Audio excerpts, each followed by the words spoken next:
Hello বন্ধুরা, কেমন আছো তোমরা? আশা করি তোমরা সবাই ভালো আছো।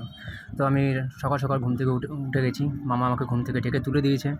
তো ঘুম থেকে উঠে রেডি হয়ে নিচ্ছি আমরা, যেহেতু বাসের জন্য ওয়েট করতে হবে। তো বাস হাবড়া থেকে আসবে, ওখানে আমাদের যেতে হবে। তো কালকে রাত্রিবেলা ভালো করে ঘুম হয়নি, তার জন্য উঠতে খুব কষ্ট হয়েছে আমার। তো মামা ঠেলে হাত দিয়ে টেনে টুনে আমাকে তুলে দিয়েছে। তো তুলে ফ্রেশ হয়ে আমি এখন রেডি হচ্ছি। রেডি হয়ে সব কিছু নিয়ে তারপর এখানে ঘুমিয়েছিলাম, সব কিছু নিয়ে আবার বেরোবো। তো দেখতেই পাচ্ছি তোমরা, মুজে পড়ছি, শার্ট পরা হয়ে গেছে। তো কালকে রাত্রেবেলা যখন আমি মামা বাড়িতে গেছিলাম, তো তখন আর কিছু করতে পারিনি। খাওয়া দাওয়া খেয়ে দিয়ে ঘুমিয়ে পড়েছি, অনেক রাত হয়ে গেছিলো।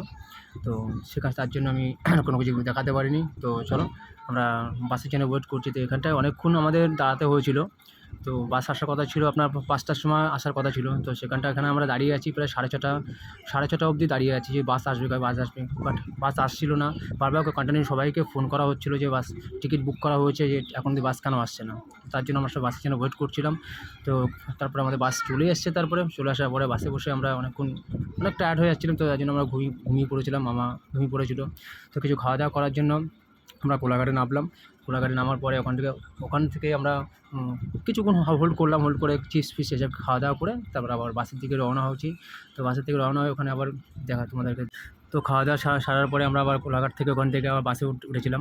বাসে উঠে ডাইরেক্ট আমরা দীঘাতে নেমে গেছি। এখানে দীঘাতে নেমে এসে দেখতেই পাচ্ছ যে সবাই বাস থেকে নামছে, লাগেজগুলো রয়েছে। আর ঘুরিয়া ওখানে লাফ দিয়েছে, দেখার পরে ওর একটু পায়ে লেগেছিলো। তো তেমন একটা কিছু হয়নি তখন ওর। তো আমরা এখান থেকে লাগেজ সব কিছু নামিয়ে তো রিক্সা ধরবো। তো রিক্সাতে এত পরিমাণে ভাড়া যাচ্ছে, এক একজনের 20 টাকা করে ভাড়া যাচ্ছে। তো আমরা 20 টাকা করে দেবো না বলে আমরা আরেকটু আগের দিকে চলে গেছিলাম। তো যার কাছে জিজ্ঞাসা করছি সেই 20 টাকা করেই বলছে। তো ফাইনালি মামা বলো তাহলে কী করবা, যে 20 টাকা করে যখন ভাড়া নেবেই, যখন একটু যদি গেলেই হয়। তো ভ্যানে যায়নি তখন আমরা, ভ্যানে একটা করছিলো, তার জন্য আমরা ওখান থেকে টোটো বুক করেছি। এই ভ্যানটাতে যাওয়া হয়নি, টোটো বুক করেছি। টোটো বুক করে ডাইরেক্ট ওখানে একদম টোটো করে দীঘার ওখানে যাওয়ার জন্য প্রস্তুতি নিয়েছি। তো আমাকে বললাম তাহলে চলো, তো টোটো করেই উঠে যাই, আর কিছু করার নেই। আর যেহেতু লাগেজ আমাদের অনেকগুলো ছিল, তো সেই সব করে আমরা ওখান থেকে টোটোতে উঠে দীঘার দিকে রওনা হয়েছি।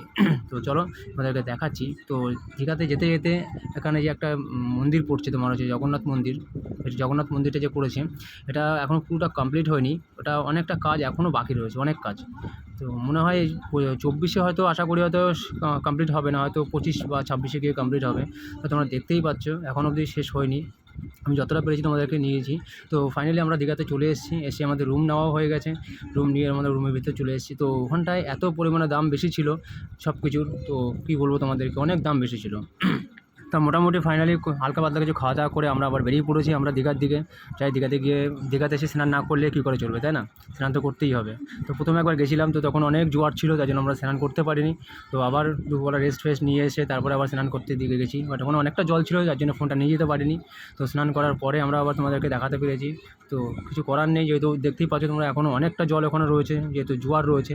বা ভাটা কখন হবে তার জন্য ওয়েট করে তো আমরা বসে থাকতে পারবো না। বসে থাকলে পরে অনেক বেলা হয়ে যাবে, বিকেল 5টা 6টা বেজে যাবে, তখন তোমাদের আগে কিছু দেখাতে পারবো না। তো তার জন্য আমি ফোনটা নিয়ে যেতে পারিনি। তো রুমে চলে এসে আবার ফ্রেশ হয়ে আবার বিকালের দিকে বেরিয়েছি। দেখো ওয়েদারটা কত সুন্দর, ভিউটা সেই লেভেলে লাগছে, একদম অসাধারণ অসাধারণ ভিউ লাগছে এটা। তো আমরা আবার খাওয়া দাওয়া করে ফ্রেশ হয়ে আবার আমরা বিকেলের দিকে রওনা নিয়েছি, যে ব্রিজের ওখানে যাবো। ব্রিজের ওখানে গিয়ে কিছুটা ঘুরবো, টুরে ঘোরাতে চড়ার জন্য মামাম খুব বায়না করছিল। তো এত পরিমাণে দাম চাইছিল যে 300-400 টাকা করে দাম চাইছিল। তো অত টাকা দেওয়া আমার সম্ভব ছিল না, তার জন্য ঘোরাতে চড়াও হয়নি। তো কিছুটা এখানে ঘুরতে দেখতে পাচ্ছি সন্ধে হয়ে গেছে। তো বেশি আর ওখানে ভিডিও করতে পারিনি বা কিছু তোমাদের দেখাতে পারিনি। তো ওখান থেকে ডাইরেক্ট চলে গেলাম মার্কেটে। তো ওখানে মার্কেটে এসে কিছু মাছ ফাছ নিলাম খাওয়া দাওয়ার জন্য, রাত্রেবেলা খাওয়া দাওয়ার জন্য। আর আমরা যেখানটায় গেছিলাম, যে রুমটা নিয়েছিলাম, সেখানটায় বাইরে থেকে কিছু নিয়ে যাওয়ার অ্যালাউ করেনি, নিতে বারণই করে দিয়েছিলো প্রথম থেকে। তো তাও আমরা লুকিয়ে চুরিয়ে কিছু মাছ ফাছ খাওয়া দাওয়া নিয়ে গেছিলাম, যেহেতু এখানে মাছের দামটা অনেকটাই বেশি ছিল।